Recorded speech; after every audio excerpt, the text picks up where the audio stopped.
We're joined by Chris Broussard. Chris, do you have any sympathy for Westbrook having to constantly talk about these triple-doubles? It's only December. He's got, what, 50 games left of this? Yep. This is the product of greatness, right? I mean, LeBron James has had this type of scrutiny his entire career, and even maybe before. I think that's why you're so hard on LeBron, because his greatness, you hold him to a higher standard. Well, he came out of high school and chose to wear 23 and chose the chosen one tattoo, right? I mean, He was the chosen one. He announced, he said, I'm here, I got next, right? His idol was Michael Jordan, so, okay, all right. I know you think it's another reason, but we get on LeBron already. we'll get to him. But we saw the Warriors when they chased 73, the toll it took on them in those last couple of weeks. Yeah. But they got to deal with it as a team. Now you got one guy.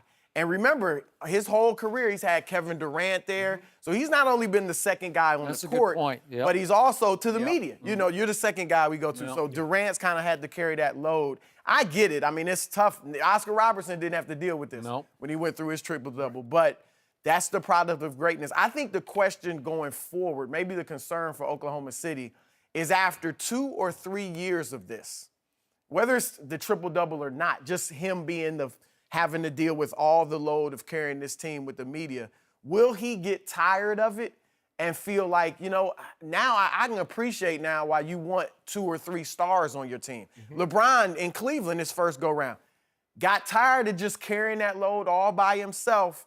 Went to Miami. Now he's got other stars with him in Cleveland. So that would be the fear for the Thunder going forward. Does this take a toll on Westbrook like that?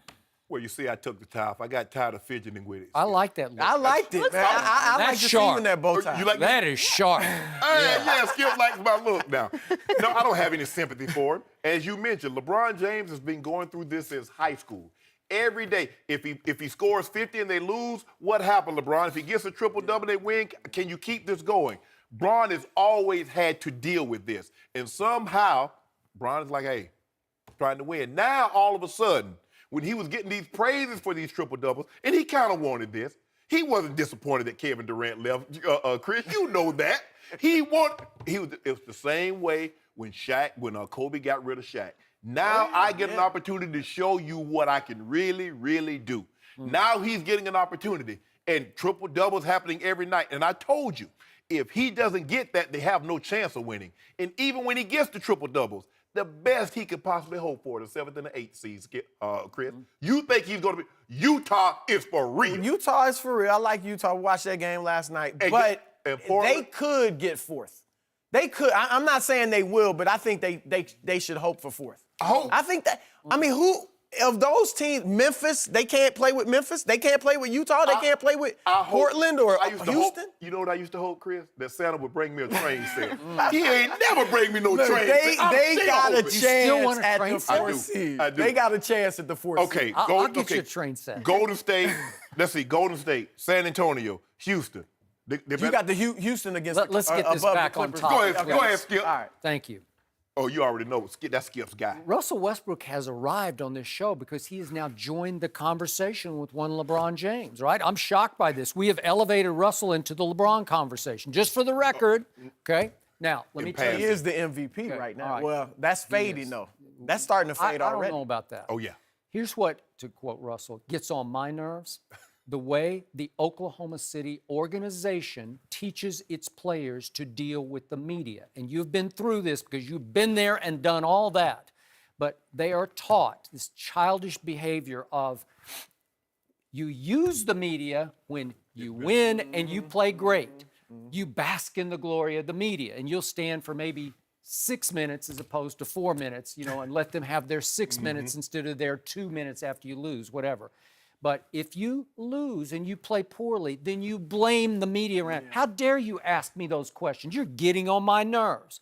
Which way is it? You can't have it both ways. No, you cannot. Because the classy way to handle that would have been, hey, we just played back-to-back at Portland. Losing at Portland is no shame whatsoever. Remember Golden State after the break last year? They went in and lost 137 to 105 at Portland. It happens. Yep. My Spurs have gone up there and gotten annihilated and humiliated. I don't know why they just, once they catch fire up there, they will run you out of that building. Yep. And then to Utah, and to your point, They're the #1 defensive team in basketball because they got the Stifle Tower, as they call Rudy Gobert. There's no better rim protector than Rudy Gobert right now in the NBA.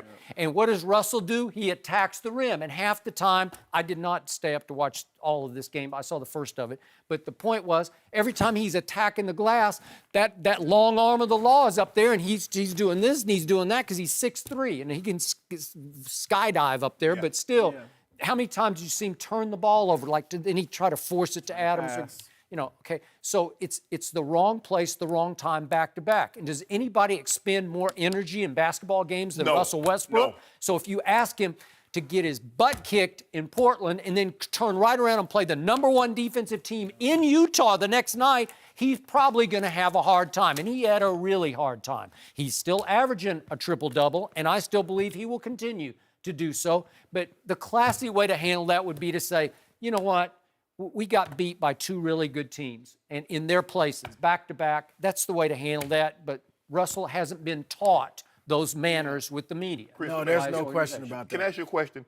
What does the media talking about the triple doubles have to do with his play?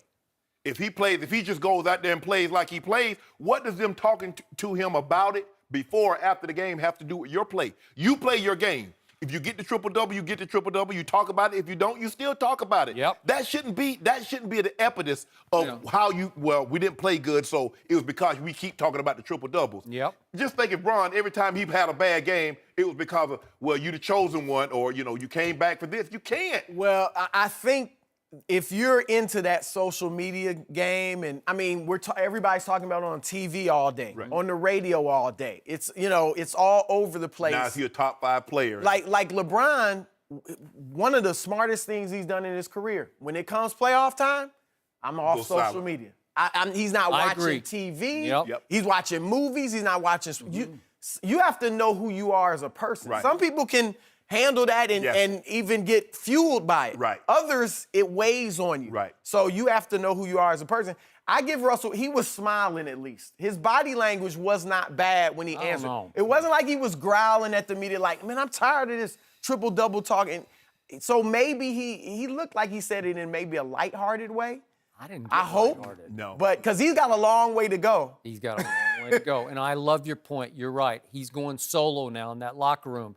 He doesn't have a partner to take a little of the pressure off him. Because I just think, is that gonna wear on him? In addition to the media and the pressure of carrying that team, will he get tired of, if you're right, fighting for the 7th seed, fighting for the 6th seed, and when you used to compete for championships? So that's something they're gonna have to be concerned with. Sometimes you need to be careful what you ask for, because although you think, I can't show who I really am as long as that guy is here, that guy over there took a lot of pressure off you. He made your job a lot easier. So instead of averaging a triple-double, maybe you were a 25, 10, and 7 guy, but you were the number 2, number 3 seed. Now you're averaging a triple-double, and you're fighting for the 7th or 8th seed. It's gonna be, you get viewed differently, because if you look at Boogie Cousins' number, Boogie Cousins is a top 5 player just by looking at his numbers, but no playoffs. He, Coach Killer, he's malcontent. Absolutely. The dude is averaging 28 and 11. And nobody's paying attention. Nobody's paying attention to him. And he's a double-double guy since he's been in the league, and nobody even talks about it. Something tells me Russell Westbrook's going to be okay. I think he's going to be all right. I think he'll rally back from this. I think he's going to be okay. He'll be all right. But only less than 6 assists and 8 rebounds his last 3 games, average.